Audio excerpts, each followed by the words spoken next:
하나님께서 우리에게 주시는 말씀은 요한복음 1장 39절의 말씀입니다.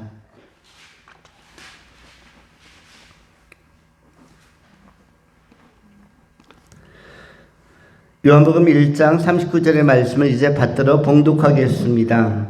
예수께서 이르시되 와서 보라. 그러므로 그들이 가서 계신 데를 보고 그날 함께 거하니 때가 10시쯤 되었더라. 아멘.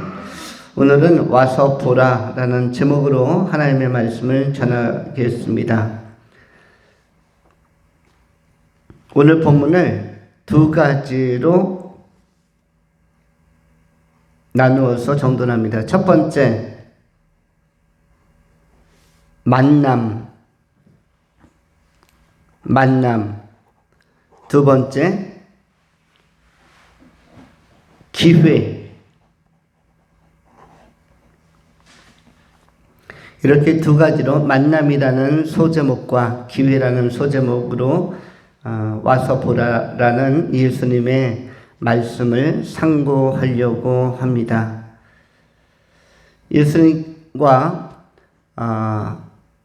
만남을 갖는 것은 우리 인간에게 있어서는 최대의 영광이자 은혜의 찬송을 드릴 만한 획기적이고 뜻깊은 일이라고 할 수가 있습니다. 우리는 삶을 산다는 것은 사실은 끊임없는 만남의 연속선상에서 이루어지는 것이 삶이라는 것입니다. 우리는 새 날을 맞이한다는 것 자체가 새로운 시간과 만나는 것이며 또는 햇빛과 만나는 것이고 아침에 찬란한 해가 떠오르면 해와 만나는 것이고 창문을 열면 자연과 푸르른 창공과 만나는 것이고 시각 안에 들어오는 사물들과 풍경과 만나는 것입니다. 나무와 꽃과 만나는 것이고 하늘에 나는 새와 만나는 것이며 또 길을 지나가는 군중과 사람들과 만나는 것이죠. 우리의 시선 안에 포착되는 모든 것들은 만남을 구성하는 내용이고 또 관계를 형성하는 대상이라고 할 수가 있습니다. 우리는 산다는 것은 만나는 것입니다. 또는 어떤 경우는 책을 읽을 때 글과의 만남, 어떤 사상과의 만남, 뉴스 정보와의 만남, 철학과의 만남, 이러한 끊임없는 만남인 것이죠. 만남을 통해서 책 너머에 있는 저자와의 만남, 저자라는 한 인간의 삶과의 만남, 그의 세계관과의 만남, 책을 읽거나 신문을 읽는 것 전부 다 만남입니다. 신문을 읽는다는 것은 신문 기사를 쓴 기자와의 만남, 기자의 시각과의 만남이고 기자의 활동 영역과의 만남인 것이죠. 그 기자가 영국에 가서 엘리자베스 여왕의 임종 또 조문 광경을 취재했다면 영국 안에 있는 사회 안에서의 그 일상과 만나는 것이고 또 행사의 분위기와 만나는 것이고 거기에 있는 여러 주요 인사들과 만나는 것이죠. 뉴스를 TV에서 보는 것도 역시 만남이죠. 거기에 진행하는 아나운서와 만나는 것이고 또 아나운서가 수집한 수많은 정보들, 새로운 소식들과 만나는 것이고 또 어떤 패널들이 등장하면 패널들의 식견과 의견과 시각과 만나는 것입니다. 우리는 어떠한 그 행정 업무든 또 전화를 받든 요즘 현대인들은 스마트폰이나 핸드폰, SNS를 통해서 사회적 네트워크를 통해 가지고 끊임없는 사회 네트워크 활동을 시도하죠. 이것도 전부 다 만남인 것이죠. 내가 전화를 받는다는 것도 전화 목소리 넘어 있는 그 사람과 만나는 것이죠. 이것이 현재 문화적인, 문명적인, 과학적인 기술의 한계 때문에 핸드폰 하는 사람의 얼굴이 안 보일 뿐이지 과학이 발달하면은 먼 곳에서 핸드폰 하는 캐나다든 미국이든 프랑스든 아프리카든 거기서 연락하는 분의 화상이 그냥 뜰 수도 있는 것이죠. 과학적으로 더 발전한다면. 이와 같이 만남이 소리로 전달되기도 하고 문서로 전달되기도 하고 끊임없이 우리는 편지를 받든 이메일을 받든 계속 만나는 것입니다. 동물들과도 만나고 자연과 사회와도 만나는 것이고 산다는 것은 만나는 것이죠. 저녁이 되면 뭐와 만나죠? 밤과 만나는 것이죠. 어둠이라는 독특한 특이한 현상과 만나는 것이고 또 하늘의 달과 만나는 것이고 밤하늘을 바라다보면 별과 또 만나는 것입니다. 그렇게 인생이라는 건 계속 만남의 과정들입니다.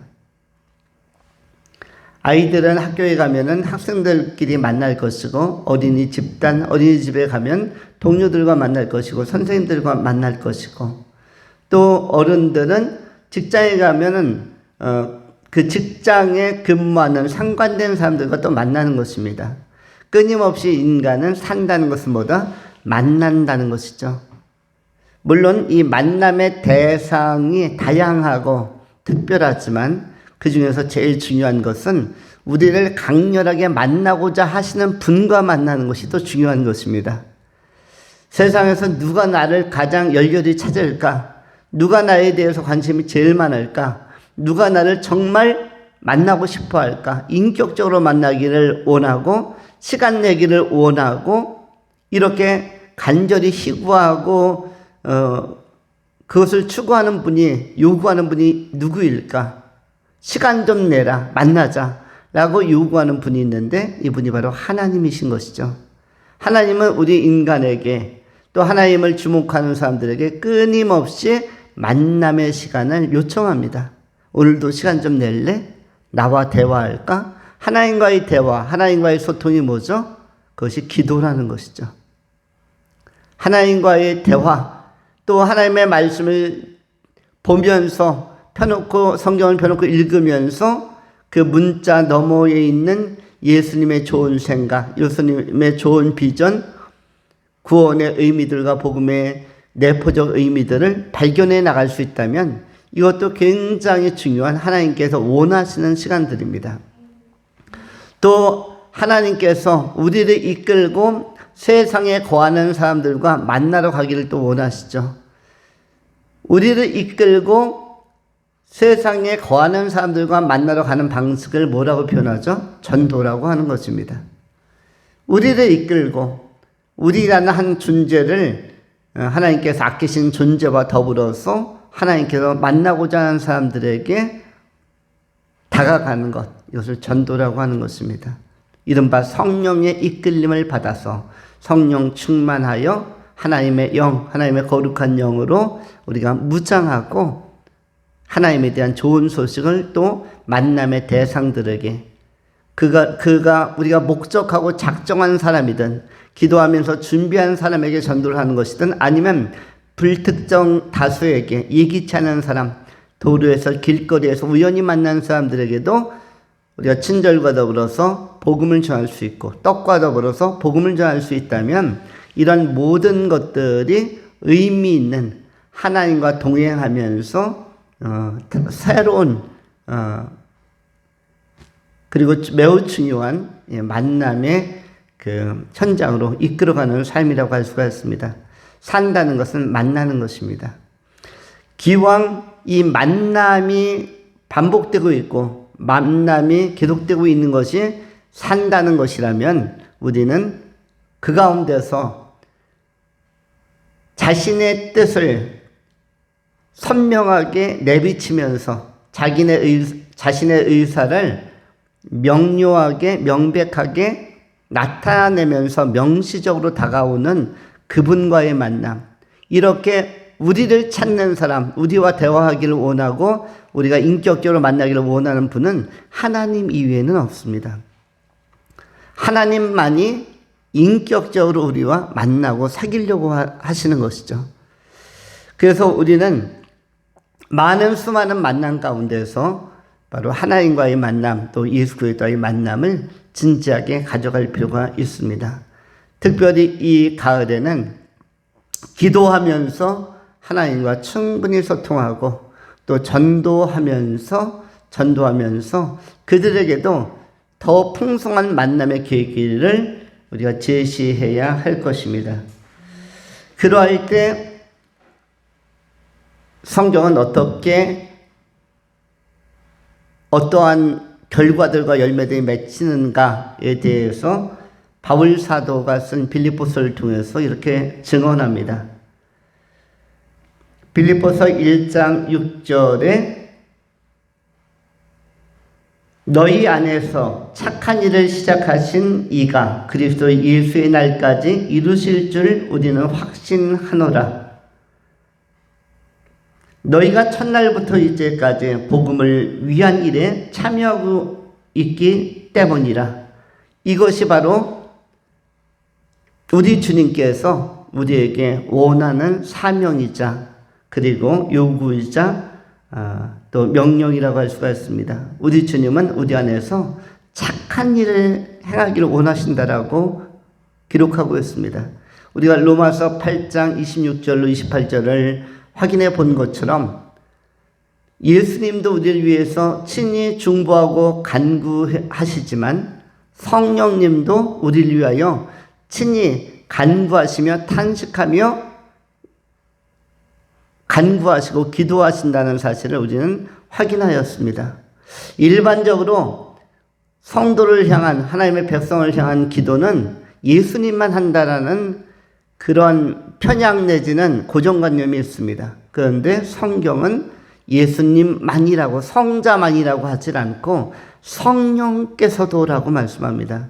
성령이 말할 수 없는 탄식으로 너희를 향하여 우리를 위하여 친히 간구하시느니라. 그것이 로마서 8장 26절부터 나오는 말씀이기도 합니다.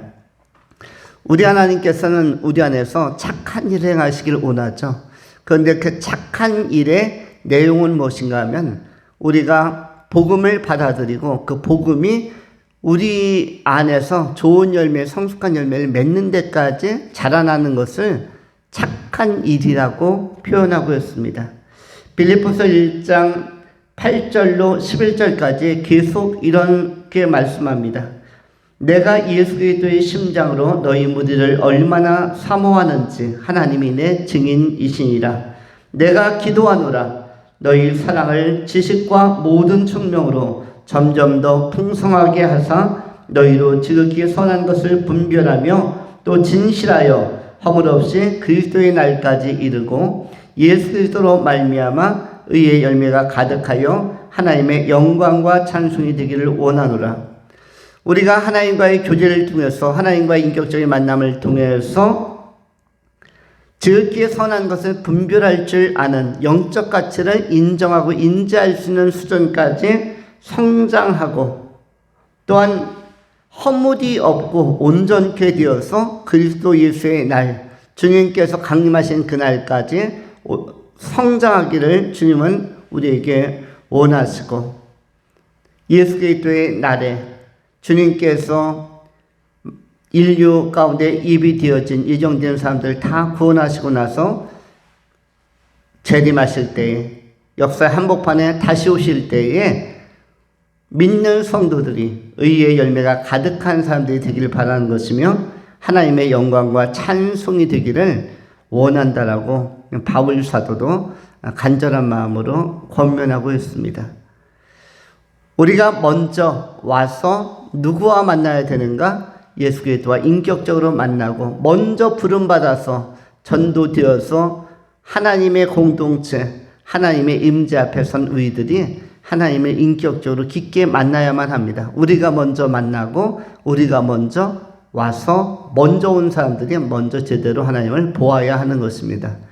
이른바 이사야서 6장에서 이사야가 우시아 왕이 죽던 해에 하나님의 임재 안에서 하나님을 대면하여 본 것처럼 그리고 이러한 소명적 고백을 하죠. 이사야서 6장 8절에 주님 내가 여기 있사오니 나를 보내소서. 나를 보내소서. 하나님을 제대로 만나고 본 그 사람이 또 나를 보내달라고 나를 파송해 주시고 나를 사용해 달라고 하나님 앞에 또 헌신을 다짐할 수가 있는 것입니다. 누구를 보낼 수 있을까? 하나님의 전권 대사로 그리스도의 편지로 아무나 보낼 수 없는 것입니다. 세상에는 그리스도의 편지, 그리스도의 메시지를 읽기를 원하는 사람들이 잠재적으로 많이 이 세상에는 많이 생존하고 있고 활동하고 있습니다. 우리는 이 세상에는 두 부류의 사람이 있다라고 했죠. 예수를 현재 믿는 사람과 또는 앞으로 믿을 수도 있는 사람. 이 세상의 모든 사람들은 어떤 사람들이다? 예수를 믿는 사람. 예수를 믿는 사람만이 있는 세계.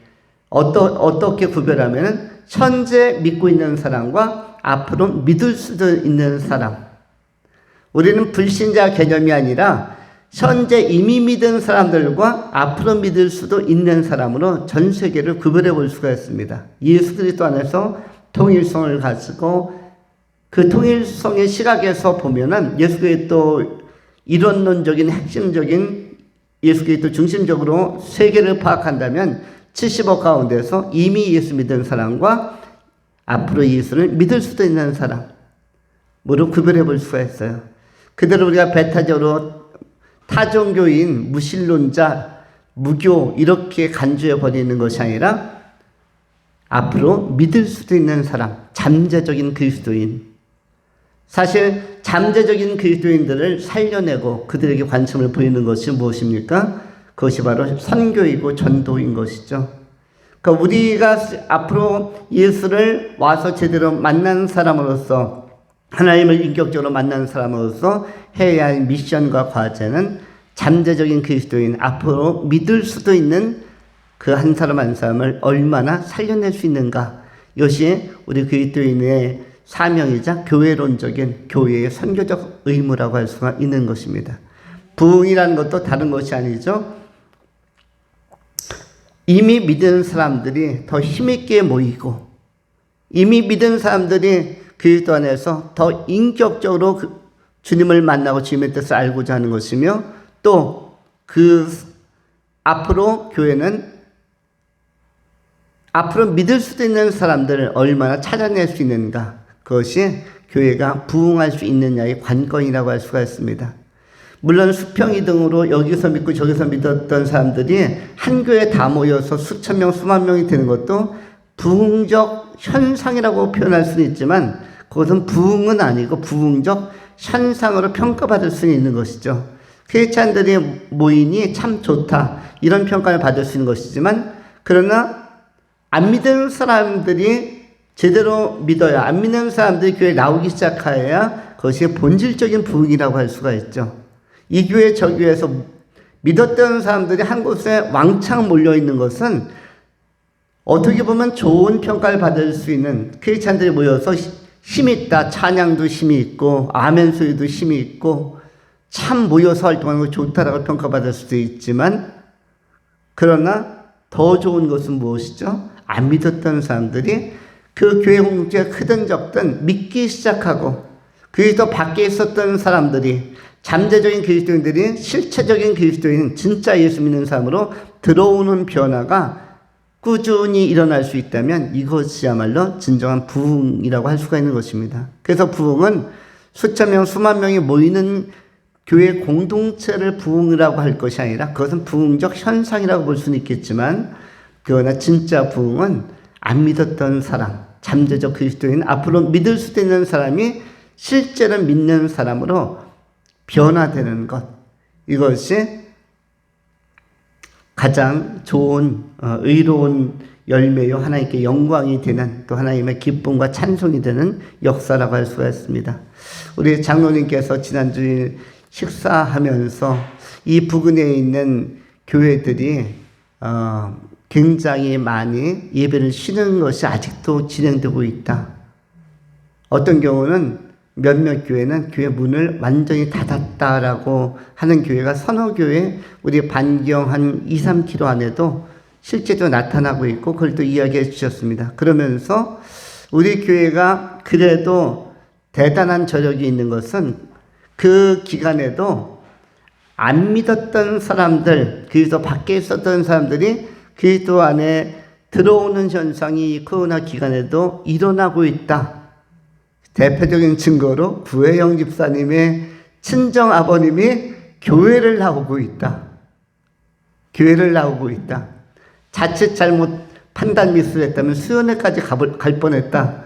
그러면서 꾸준히 나오고 있는 것. 또 우리 이주인 집사님의 그 어머님, 터프하신 어머님께서, 뚝심 좋으신 어머님께서 그래도 가끔 교회로 나오고 있는 모습들이라든지, 이렇게 저렇게 해서 한 명이라도 그리스도 밖에 있었던 분들이 그리스도 안으로 들어온 것은 기적 같은 일이고, 이것이야말로 실제적 의미에서는 뜻깊은 부흥적 요소라고 할 수가 있는 것입니다. 우리가 앞으로 얼마나 많은 사람들을 와서 보게 할지는 모르겠으나 우리의 남은 생애 동안 아직도 여러분의 삶이 젊고 여러분의 미래가 많은 만큼 우리가 와서 보게 하는 사명, 전도적 사명, 선교적 사명을 우리가 중단하지 말고, 그리스도 예수의 날이 이르기까지, 그 영광의 날이 도래하기까지 하나님께서 우리를 불러서 하나님 나라에 세울 때까지 때를 얻든지 못 얻든지 복음을 전파하는 사람들, 또 복음을 전하기 위하여 기회를 얻기 위하여 기도하며 준비하는 신실하고 믿음 있는 귀한 성도님들이 다 될 수 있기를 축원합니다. 두 번째로 기회입니다. 첫 번째는 만남. 우리 자신이 하나님을, 예수 그리스도를 깊게 만나는 것이 중요하고, 또 한 가지는 많은 사람들에게 얼마나 복음의 기회를 줄 것인가, 얼마나 행복의 기회를 줄 것인가, 얼마나 복음의 선한 영향력을 확산시킬 것인가가 남은 생의 성도들의 상급을 결정합니다. 여러분이나 저나 우리가 상급이 있을 수 있다면 그것은 남은 시간들 안에서 우리가 얼마나 많은 사람들에게 그리스도 예수와 만날 기회를 제공할 것인가. 이 기회를 제공하는 것이야말로 매우 중요한 역할이라고 할 수가 있습니다. 영적으로 사망에 이르는 사람들, 로마서 1장에 기록된 것처럼 영적으로 사형 선고를 이미 받은 사람들은 거반 죽어가는 사람들이요, 죽은 사람들입니다. 인생을 살면서, 세상을 살면서 엄청나게 상처를 많이 받은 사람들, 이 사람들을 치료할 수 있는 약이 세상에는 없습니다. 세상에는 죽은 자를 살리는 약이 없고, 상처받은 자를 살리는 약이 없고, 거기에 대한 처방이 없습니다.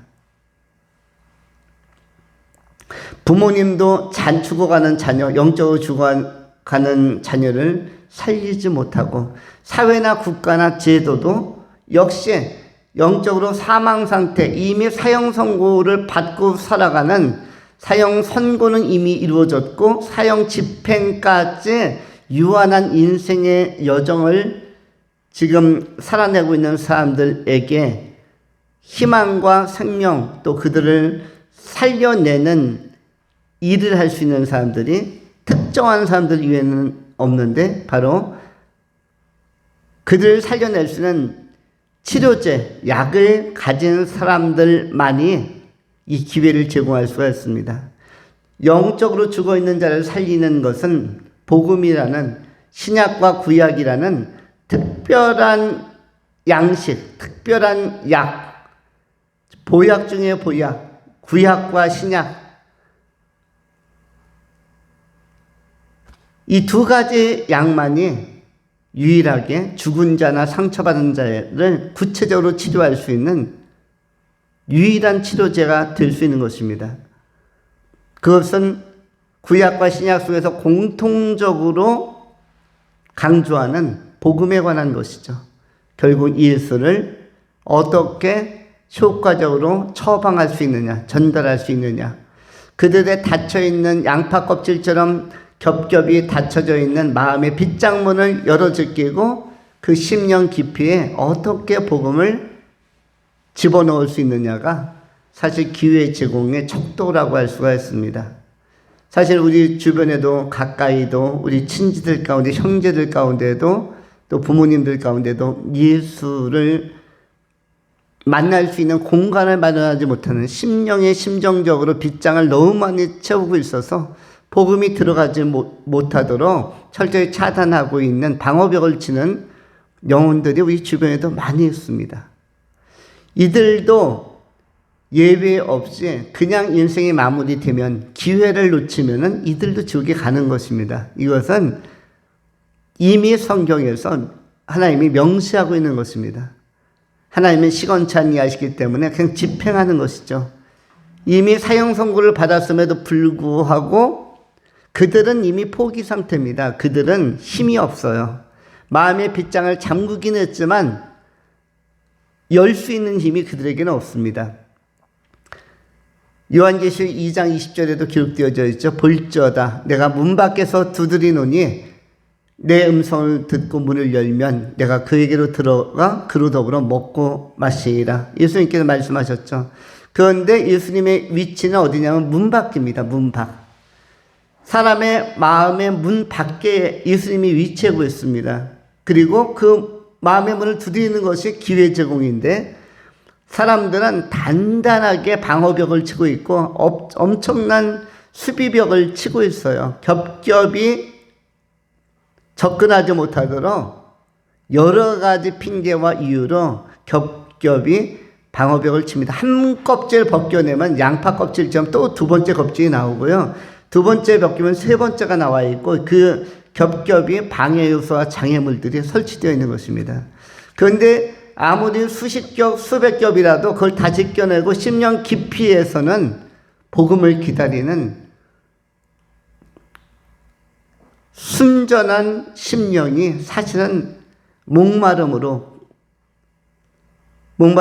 사슴이 시냇물을 갈망하는 것처럼 그들도 생명에 대한 또 영생에 대한 천국에 대한 소망함이 그 안에 깊이 내재되어 있는 것입니다.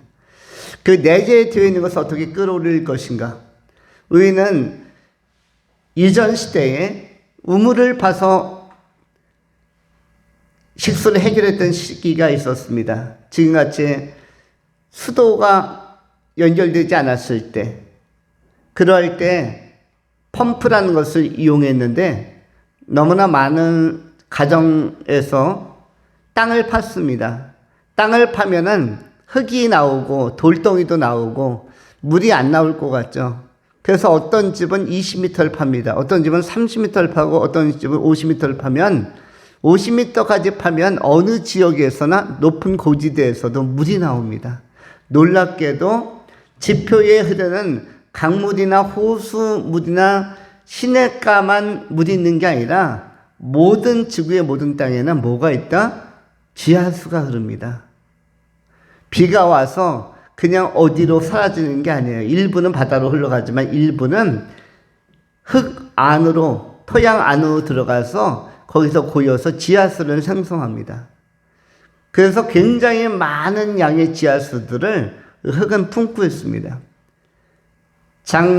비가 안 오거나 이 농번기에 농사 짓는 계절에 절대로 비가 안 오면 메마르면 벼농사를 지을 수가 없습니다. 이때 사람들은 어떻게 하죠? 옛날에 고대 사람들은 기우제를 지냈죠. 비가 한번 내려주십시오.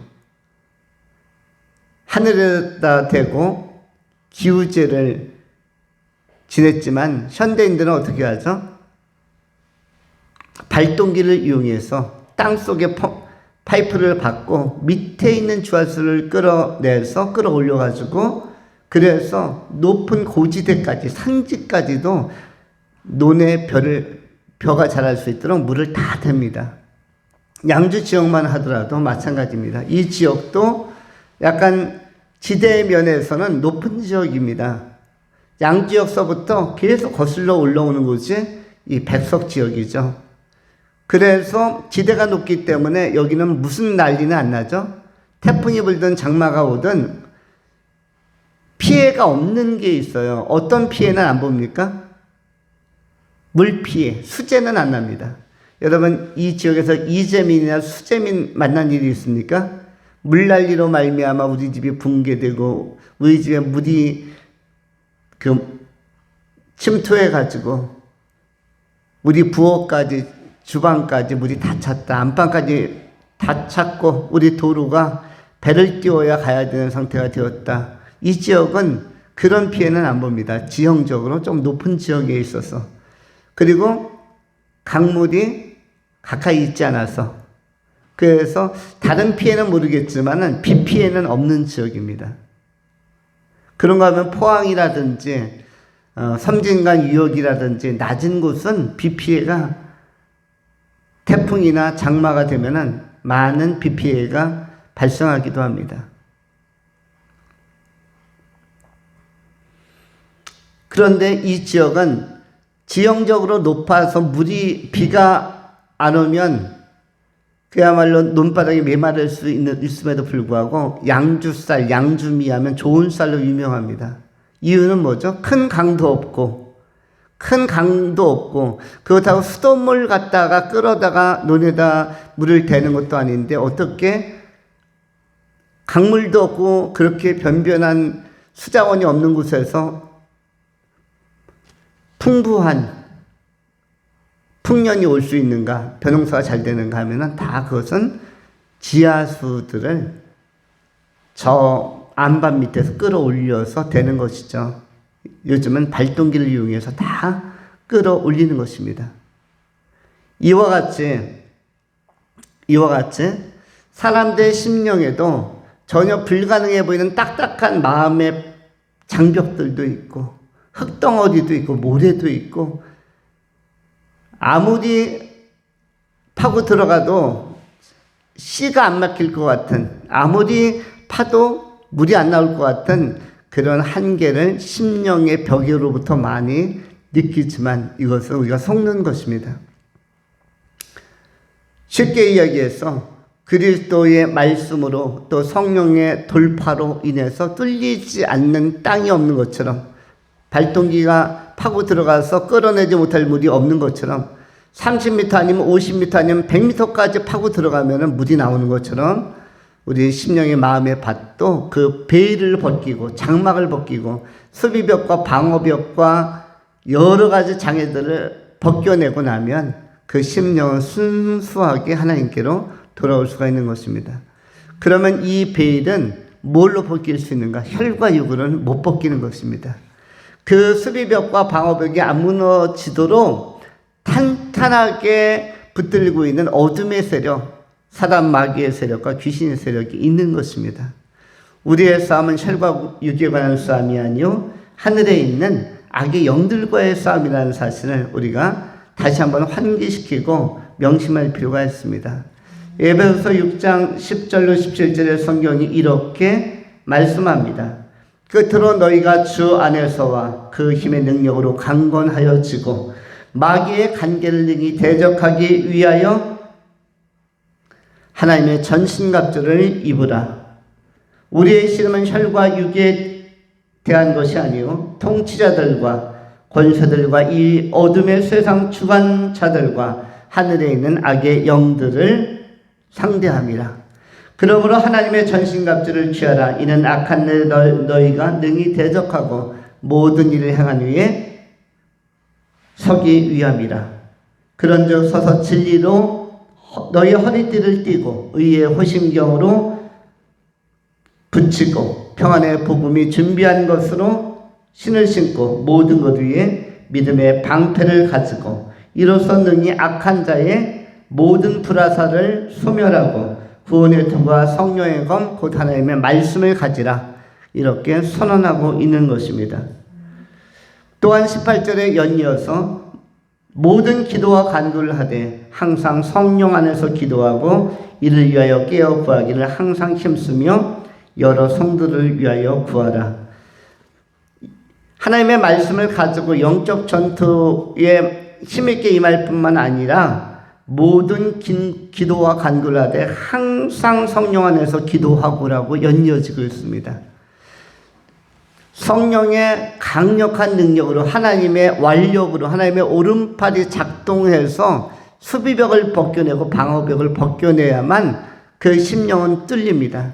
자력으로는 빗장을 열 수가 없습니다. 왜냐하면 어둠의 영들이 빗장을 열도록 복음을 받아들이도록 교회에 나가는 것을 순순하게 허락하지 않기 때문입니다. 아무리 주님께서 두드려도 그들 안에는 능력이 없습니다. 믿을 능력, 마음의 빗장을 열 능력이 없어요. 우리는 이렇게 오해를 합니다. 저 사람이 왜 이렇게 안 믿지? 저 나이 되면 한번 교회 나갈 만도 한데, 아들, 딸이 교회 나가면 한번 우정 차원, 아니 가족의 그 단합 차원에서 한 번 정도 교회 나갈 만도 한데 어떻게 이렇게 완고할까? 아들, 딸 귀하게 대해 주시면서도 어떻게 복음에 대해서는 그렇게 배타적일까? 왜 이렇게 완고할까? 어떤 때는 완악할까? 이러한 느낌을 주기도 하는데 이것은 그분들의 본심은 아닙니다. 그분들의 본심이 아니라 그분들의 본심은 나도 예수 믿을 수만 있다면 믿고 싶다. 나도 하나님을 만날 수만 있다면 만나고 싶다. 그런데 나로서는 하나님께서 찾아오시는 현관문을 열 수 있는 힘이 없어. 그 빗장 내가 잠근 것 같지만 하나님은 계속적으로 두드리는 것은 누구를 통해서? 믿음의 사람들을 통해서, 믿음의 형제자매를 통해서, 믿음의 아들, 딸들을 통해서, 믿음의 친구를 통해서 계속 두드리는데 내가 그것을 듣지만 열 수 있는 힘이 없어. 왜냐하면 어둠의 권세가 너무 세게 이걸 열도록, 내 마음 문을 열도록 허락해 주질 않아. 그래서 스스로는 못 믿으니까, 마음의 문을 열 수가 없으니까 그걸 깨고 들어오셔야 되는데, 깨고 들어오는 방식을 기도와 간구, 성도의 기도와 간구를 그 방식이라고 말씀하고 있는 것입니다. 어른들이, 또 우리가 사랑하는 분들이 예수 안 믿는 것이 아니라 못 믿는 것입니다. 그 안에 어둠의 영들이 마음의 문을, 마음의 빗장을 열도록 허락을 하지 않고 굳게 방어벽을 치기 때문에, 그래서 어떤 때는 혈기로, 어떤 때는 달라진 눈빛으로, 달라진 표정으로, 어떤 때는 우악스러움으로, 어떤 때는 못 들은 채 함으로, 무관심함으로 이렇게 우리를 지치게 하고, 더 이상 문 두드리지 마라. 내 마음의 문 두드리지 말라. 이제는 너희도 포기할 때가 되지 않았느냐라고. 누가 속이는 것입니까? 사람이, 그 심령이 속이는 게 아니라 그 안에 있는 어둠의 영들이, 사단 마귀의 영, 귀신의 영들이 속이는 것입니다. 그런데 우리가 속지 않으려면 영적 분별력을 가지고 성숙한 그리스도인으로서 계속적인 착한 일을 도모하려면 우리가 해야 할 일은 기도하는 것입니다. 기도와 간구로 그들이 열 수 없기 때문에 그들이 있는 자리까지 찾아가는 것입니다. 하나님의 영으로 찾아가고, 그리스도 예수의 영으로 찾아가고, 성령으로 찾아가서 하나하나의 문, 100개의 문을 잠그고 있다면 100개의 문을 다 깨버리면 되는 것입니다. 그러면 맨 마지막에는 순수한 영혼이 기다리고 있는 것이죠. 그래서 사실 전도는 기도 싸움입니다. 전도는 기도 싸움이기 때문에 우리가 전도를 못한다, 전도가 안 된다라는 것은 기도하지 않는다라고 그런 등식으로 인지하면 틀림없는 것입니다. 전도가 안 되는 것이 아니라 기도를 안 하는 것입니다. 전도는 되는데 뭘 안 한다? 기도를 안 하는 것입니다. 전도도 되고 선교도 되는데 기도를 안 한다.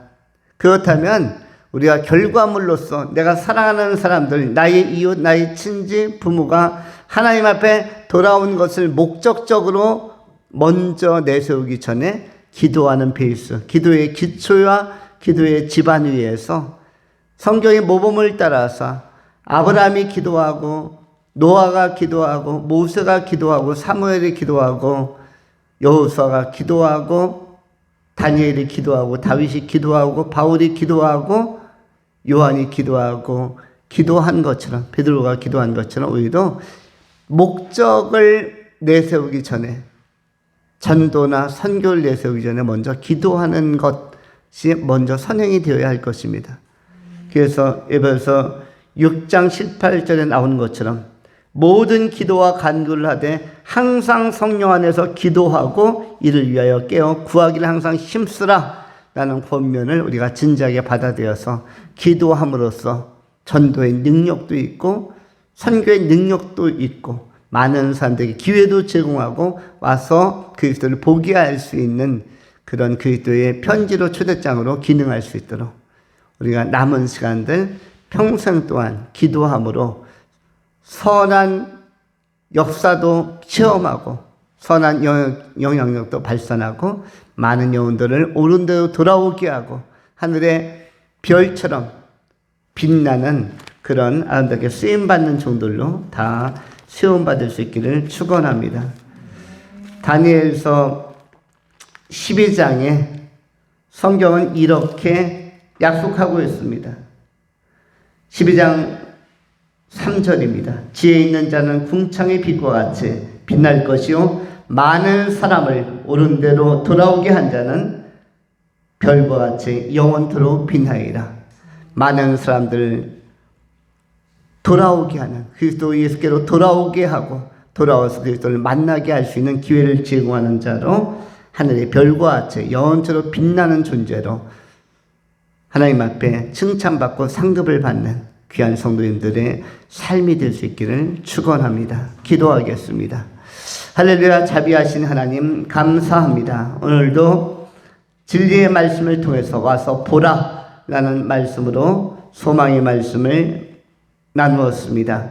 하나님, 우리 하나님과 더 인격적으로 깊게 만나게 하시고 기도하면서 기회를 풍성하게 제공하는 마지막까지 닫혀있는 빗장을 열어낼 수 있는 성령의 도구로 쓰임받고 경주하는 신실한 믿음의 종, 기도하는 인생, 기도하는 남은 삶의 여정들이 다 되게 하여 주시옵소서.